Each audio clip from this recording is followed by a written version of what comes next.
666. So, as we know from the news, Sudan has fallen into a civil war, essentially pitting the commander of the Sudanese military, Lieutenant General Abdel Fattah al-Burhan, against the leader of the Rapid Support Services, a Lieutenant General Mohammed Dagalo, better known as Hemeti. Sorry. These two had joined forces in 2019 to oust Sudan's longtime dictator Omar al-Bashir. And they had planned to, and put in place a civilian transitional government that was to take control fairly soon. Unfortunately, they had a disagreement about who was to do what, who was to, relent and give up arms and this sort of thing.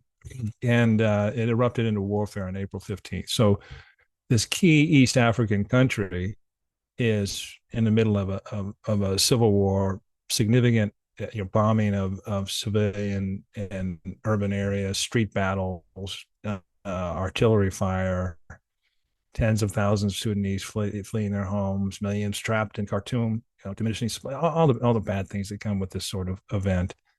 And Sudan, of course, is in East Africa and has significant frontage on the Red Sea. So it's an important country to all its regional neighbors, in particular Saudi Arabia, as well as others.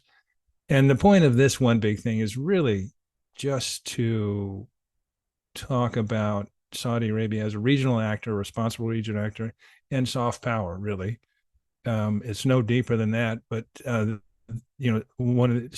we have Sudan falling into disarray, significant foreign populations stranded in essence. I think there's some 16,000 American citizens, dual nationalities. But all the embassy staff in countries from all over the world are in peril, and they have to get out. And we've seen early reports. This happened over the weekend. Well, as I said, on the 15th. So it's just over a week into it, and we've seen the reports and all the early reports, a lot of the early reports. And I'll read some of the headlines. One of the first ones we saw about that there were evacuations of personnel going on was, headlines that say first evacuations of foreign nationals stuck in Sudan announced by Saudi Arabia. Another one, Saudi Arabia has evacuated more than 350 people from Sudan, including its own nationals and nationals from 26 countries. And now I want to get to that. So essentially, we're getting reports now of countries, U.S., Britain, France, Germany, Italy, Egypt, Russia, Sweden, India, any number of countries that have sent naval forces, special forces, military personnel to get their people out. And it's been kind of a dangerous exercise because the first truce didn't really hold. We're now in a 72-hour truce, now a 72-hour truce was put in place. Hopefully that will hold, and more people can get out either by air or by foot or by sea. The point of this is Saudi Arabia, as when it brokered a trade between Russia and the U.S. in terms of hostages and people who have been detained in each country, has to relish this sort of good news of being a responsible neighbor. So, for example, when it talks about some of the reporting that it got 350 people out, 101 of those were Saudis. The rest were citizens from other countries. A whole array of other countries: Pakistan, India, Bulgaria, Canada, Kuwait, Qatar, and so it was a goodwill gesture, and got a lot of nice responses from leaders all over the country saying thanks. So anyway, this was an opportune political relations bounce for Saudi Arabia from a very unfortunate circumstance in Sudan, which will play it out. But it is a nice way for Saudi Arabia to be a responsible player in the region. Yeah, Richard, this is a good one. This is sort of an important topic globally, and because of Saudi Arabia's proximity to Sudan makes it a very important issue for Saudi Arabia. We're going to talk about it in a little bit, but President Biden thanked Saudi Arabia for its role. And I mean, thanked directly in a statement for its role in getting people out. Very interesting. A lot of people were not, I mean, in general, are not that aware of Sudan. It hasn't been an issue, or it's actually been relatively peaceful since 2019 when Bashir was ousted. They sort of were drifting towards democracy, and then just like that, everything sort of went up in flames, and it's really sad.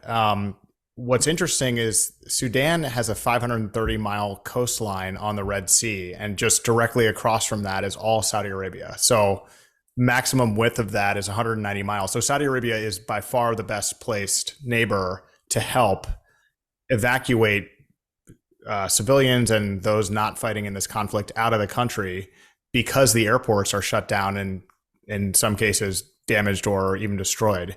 So some of the evacuations must take place by sea. So Saudi Arabia is a natural country to help with that.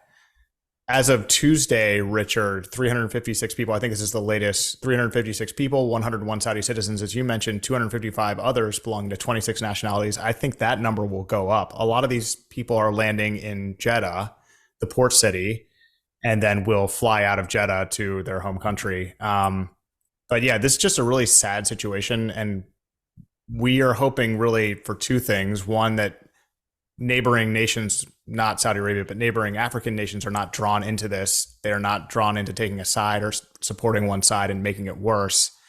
And the other is that this ceasefire that you mentioned continues, and they figure out a way to sort of, I mean, because these are two essentially would-be dictators fighting over control of the nation. Yeah. And so we're hoping for a good outcome to this, because, and especially Saudi Arabia does not want a very unstable neighbor again next to it. So yeah.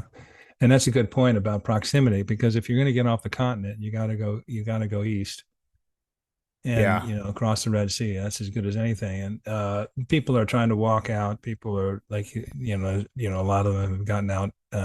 Some of the U.S. and that sort of thing, they got out by air. U.S. diplomatic personnel and EU countries and that sort of thing. But a lot of them, like you say, are coming out by sea. And Saudi Arabia will be, typically houses them, in good, healthy situations, and will move people along, and they can take as many as they can get. And like you say, I agree. They'll likely have more. But yeah, you don't want to. I mean, this is one of the, the concerns about Saudi Arabia in the region is failed states all around it, and you don't want another failed state or failing state or dysfunctional state right across the Red Sea.